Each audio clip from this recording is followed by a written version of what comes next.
Oh, we're gonna have to shoot that one. It's the slow speed one. Yeah. Thanks for joining Let It Fly Disc Golf, and in this video we're gonna show you the most useful shot that you should have in your game for max distance. Stay tuned. Let it fly, get to the sky, let it glow into the night, let it take flight, just slip away, it'll let you find your way. Okay, so we're talking about the Hyzer flip. That's I'm right hand, backhand. If I bend at the waist and release it, like I'm throwing towards you, like this, it's gonna flatten up, and then it'll either finish going this way to the right, left to right, or either right to left at the very end. Something like this.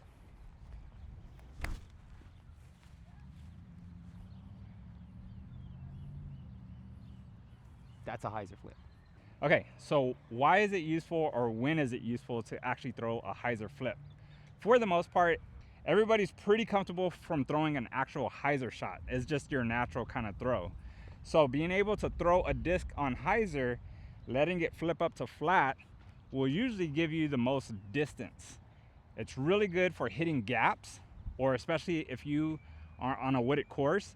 Usually throwing something a little slower that will flip up will give you a really good finish, and it's pretty predictable when it comes to hitting a gap. For me, a Hyzer flip is going to give me the most amount of distance out of the disc as possible, because if I throw something that's really overstable, it's just going to go up and then eventually come straight down, whereas a Hyzer flip will flip up to flat, sometimes get a little bit of turn, and then come back to fade. The other useful thing about it also is the finish.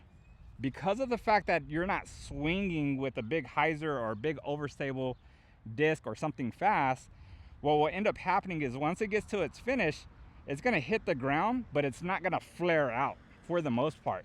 It's just gonna sit down. And that's the reason why we see a lot of pros throwing mid-ranges to fairways in the woods, and you see them flip up, go 400 feet, and then finish nicely by the basket. How do we throw the Hyzer flip?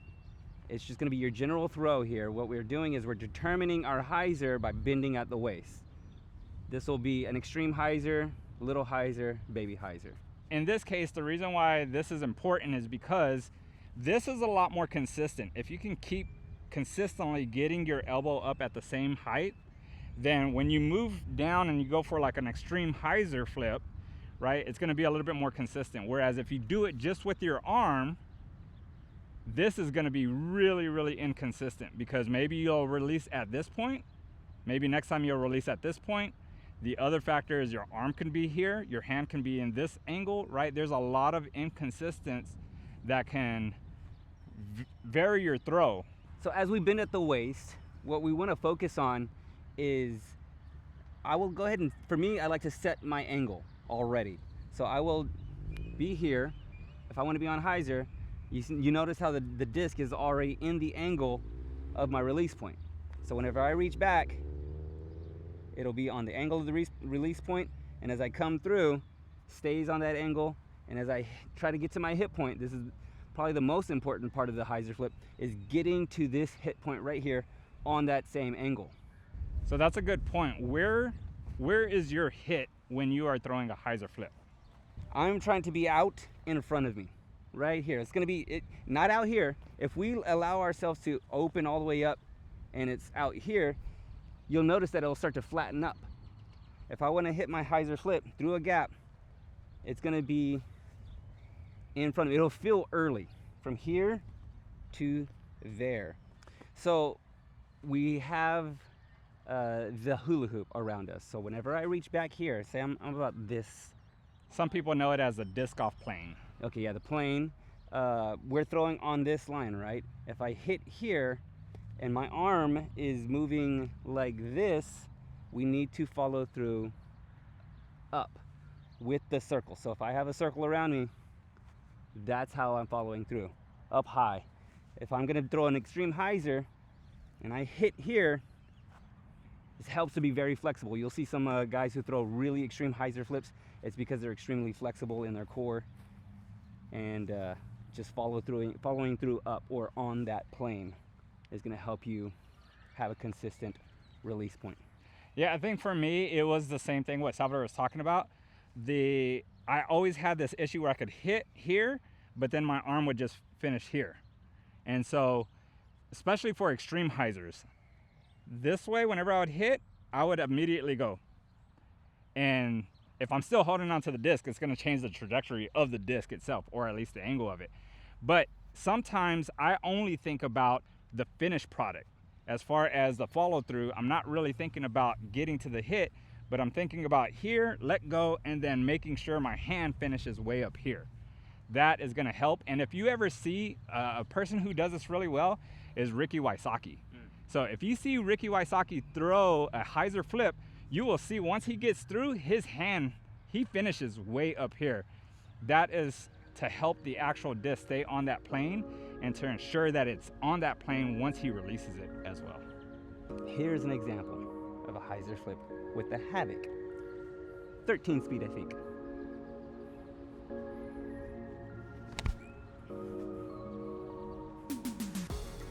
Oh, that's a pretty one. I like that one. Here's an example of a hyzer flip. This is my Pink Destiny, speed 14, but she's pretty flippy.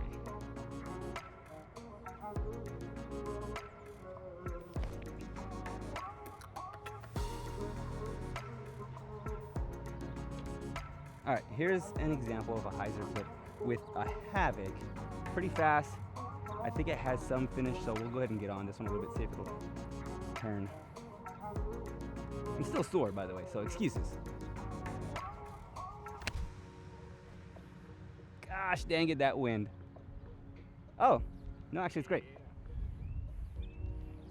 That's got some stability to it. That stability helps fight that left to right wind.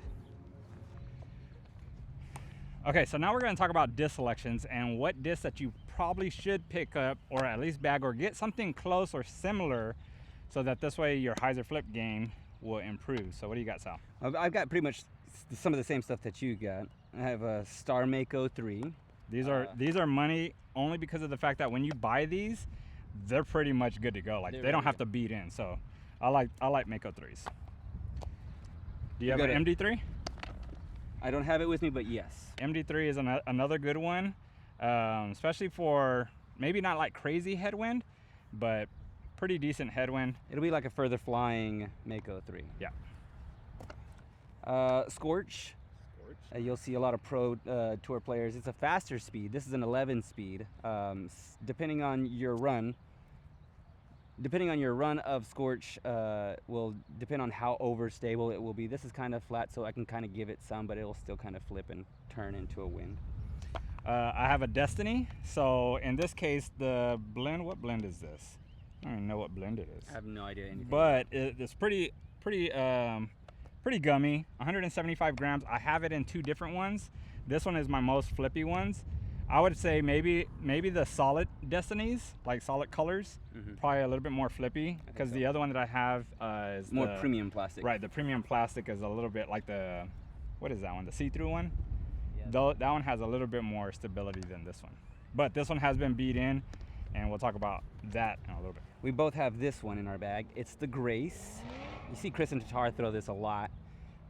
Depending on the run of it, of course, will be more overstable, but generally speaking, the Grace kind of has a nice flat to finish flight to it. And having different stabilities of the same disc will also help because maybe you don't want a disc to fully turn, right? You want it to just kind of flip up, go straight, and then fade. Yeah, and so that's a great point for what I have here is I have two Instincts. This one is the more understable of the two. I believe it's a little lighter weight too. So depending on how much turn I want to get and how much push I want and finish, I will choose between either the understable one or the overstable one. And it's kind of funny because disc, like orange disc, right? I think Ricky Wysocki talks about it too. Like different colors in your actual mode play a funny role in the stability as well. So. Okay, so this is fast arm stuff here. I have a beat-in destroyer. I've had this one for a good long while. It's a 4-time Paul Macbeth. And this is the kind of disc that I can throw. I have to throw pretty hard to kind of get up to speed, but it'll push for very long and stay straight and finish reliably. On the opposite end of the spectrum, this is a Shrike. It's a pretty fast 13 speed, which means the rim is a lot more wide on it. But this will be, for the most part, strikes out of the box will be kind of a flat, depending on it too. They make halo ones, depending on the plastic, how much it'll flip up to flat. But this thing is a Hyzer flip, easy turn for me. But you do have to have the arm speed to get it up to flat. And what I would say is, if you want to pick up a Shrike, pick them up from your local disc golf shop. As far as a used Shrike, the more beat in, the better, because I have a premium Shrike that I've thrown it for years and it's still not beat in. It still has that like strong finish. Whereas Salvador's Shrike will actually get but Sal has a faster arm speed than I do. But he's tried my Shrike also, and he's like, yeah, that one's more overstable. So beat in disc, because people are always like, hey, how do you beat in a disc very quickly? Some of these premium disc, I have like a disc that's like 10 years old, and I've thrown it like for years and it's still not fully beat in. So sometimes the plastic just stays the way it is, and that's what I do like about some discs, where they're just going to stay consistent all the way through and not beat in to the point where they're too flippy. This is a fast disc, a 13.6 -2.3 bolt, right? This is 150 gram. I don't have a fast arm, but this one has gotten me my PR, right? Personal, what is PB. that? PB. Personal best? Personal best? Whatever. But I've thrown this one over 400 feet, 420 or something like that. I have the bolt in different molds, so that this way I know the stability of what they do. I would not throw this in a headwind, but on a tailwind, pretty good disc. And it's a 13 speed, so I just have to know how to throw it so I can still get that Hyzer flip out of it. But a lot of pros kind of like, if they get too flippy, they will take them out of their bag because they become a little bit unreliable, and they want the same exact shot over and over again. Not us. Which also leads to another point. If you have a lot of discs that you can't throw because it's too flippy now, you do have to definitely look at your game, because some people are like, I turn everything over. We won't get into that. But if you're throwing some disc and they're beating into, well, to the point where they're flipping and they're starting to become unreliable, give them to somebody with a slower arm speed. Sometimes I will carry some disc in my bag that I know that I will not ever bag in my disc, or that I will ever bag again. But if I'm on the course and I see a kid playing and he's throwing something really, really overstable, I will probably give him one of my disc and say, hey, throw one of these. Throw it the same way that you're throwing that other disc, and it'll flip up to flat, push, and then that will start to bring more people into the game, because who doesn't want to see a nice Hyzer flip? In this part of the video, we're going to talk about arm speed versus disc selection. So me and Sal are going to try to throw the same amount of disc, or the same type of disc, and then we'll see how it plays out. It's really windy. Some of these discs aren't really fit for this, but we want to see what you can get from throwing different speeds.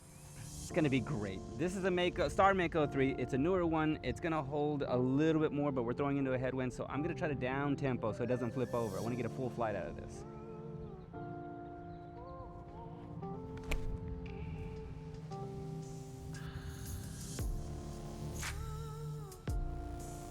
Nice. Mako 3.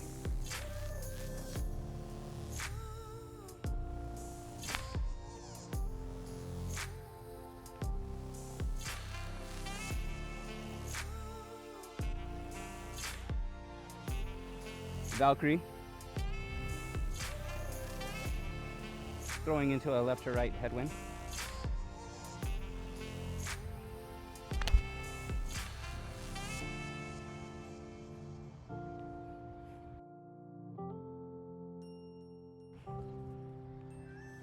Star Valkyrie.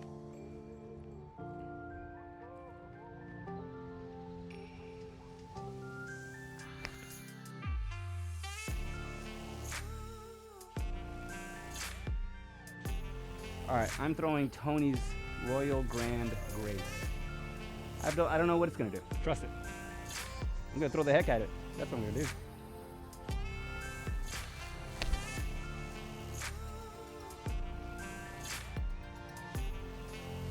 Straight as an arrow. So I'm throwing a Royal Grace first run.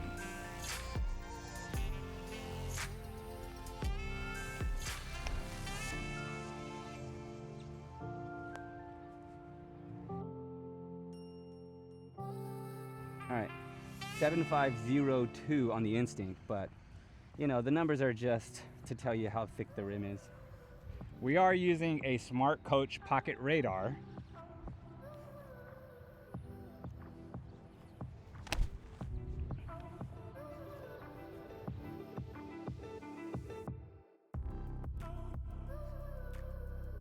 All right, I'm throwing Sal's Instinct. I don't think I ever throw these. You're gonna love it. We'll see.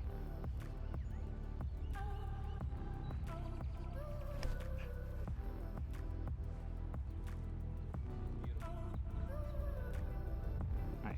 So as you saw, me and Sal threw some of the discs that were pretty much the same mode, and we did take into account for which one's more stable and which one's more understable. I handled a lot of the understable discs. Salvador handled a lot of the stable discs, but as you can see, we both put stuff on Hyzer, and because of the fact that we're throwing in a headwind, this allowed us to get that flip up and push forward. For me, I have an AJ Destroyer, which is my favorite Hyzer flip disc. Let me show you what I mean. Okay, so here is my AJ Destroyer.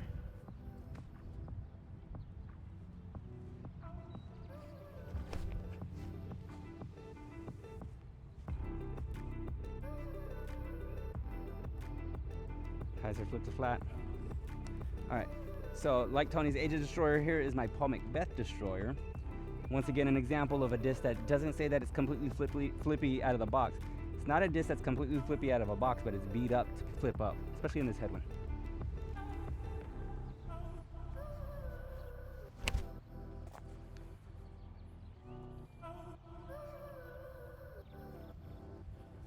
So as you can see from the flight, different stabilities, but really good reaction. So just because for me, I wouldn't go out and buy a brand new destroyer.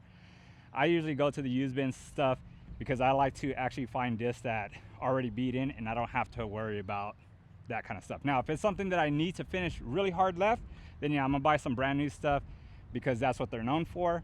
But for these other discs that are like, I don't have time for them to beat in, I'm gonna buy some used ones. Sal might buy some new ones, and that also leads me to another point. I've given a lot of discs to Sal to beat in, so that this way, once he gets to the point where I can't throw this no more, he gives it back and it's prime position. All right, for us to throw a Hyzer flip, we need to take into account a lot of variables. One of the things is, one of the main things that we want to pay attention to is the wind. Yes. If it's too windy, I will put away, and you'll see a lot of pros put away their flippy discs because it will have a lot of turn. Right. The idea for a Hyzer flip is to have it flatten out flat, maybe get a little bit of turn, and then fade. There's a lot of movement in a disc, and in a headwind, or depending on what kind of left or right wind or whatever that is, it might move too much, and we might not want to have that kind of movement. But if it's on a calm day, or if I'm throwing in a tailwind, which I would prefer a Hyzer flip in a tailwind because it's going to get a lot of movement and then finish like it is overstable. We'll definitely put some more videos out for Hyzer flip stuff, but just kind of like the key is probably your flippiest disc. Like if you go out and you throw all your disc into a headwind and you find like 4 out of 10 of those just turning into rollers, those are probably going to be your tailwind Hyzer flip discs. Bend at the waist. That's how we're going to establish a Hyzer. The more you bend at the waist, the more extreme that Hyzer will be, and make sure you follow through. Sometimes I will use a flippy disc that is my flippy Hyzer flip disc, but in a tailwind, I might throw it flat instead of throwing it on a Hyzer. That's still considered like a Hyzer flip disc, but the way it's actually coming out definitely plays a really important role in that as well. For headwinds, like for me, if it's really windy, then I'm probably gonna throw my AJ Destroyer because I know that as long as I put it on Hyzer, it's not gonna flip into a roller. And if anything, I can go a little bit more extreme. And the biggest thing I think out of all of Hyzer flip stuff is the trust. The trust in a disc that it's going to flip up. I don't know how many times that I was working on Hyzer flip shots and I pulled out a disc and I go, this is my Hyzer flip shot, and I throw it and it stays completely on Hyzer. What was the issue? Maybe I didn't get on it. Maybe I was throwing it in a tailwind. So it takes time to perfect that Hyzer flip game. But once you get it on point, then you start pulling out the consistent, the confident disc out of your bag and going, this is my Hyzer flip disc. The other thing too about a hyzer flip is it has to be nose down. If you click right here, you'll see one of Tony's videos on how to get the nose down.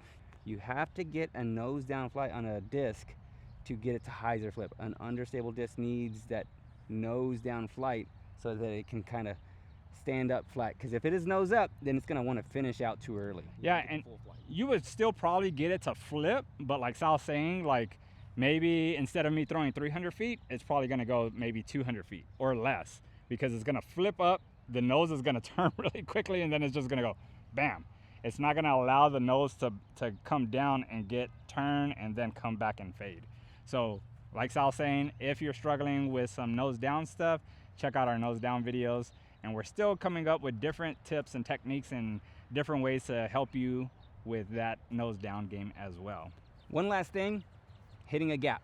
If you want to hit a tight gap, generally speaking, a hyzer flip is the best way to do this, because you're coming at it more of a diagonal release point. So if you release it too early or too late, you have this much line between two trees, as opposed to throwing flat where you might miss a lot more left to right. This right here, you can come through diagonally through a gap, and you can hit a gap way easier. You can hit a gap way easier with a hyzer flip.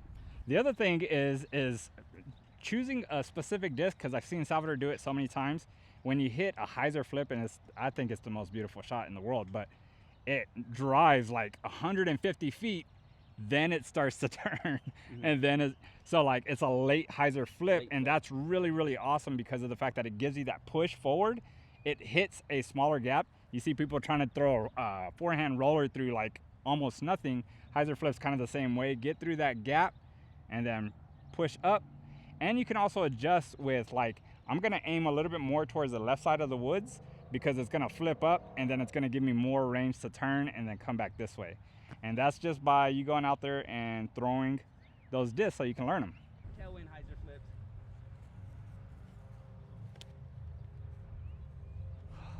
Oh, that one did it. Yeah. That one. Keep going. Keep going. Oh, we're gonna have to shoot that one. It's the slow speed one. Yeah.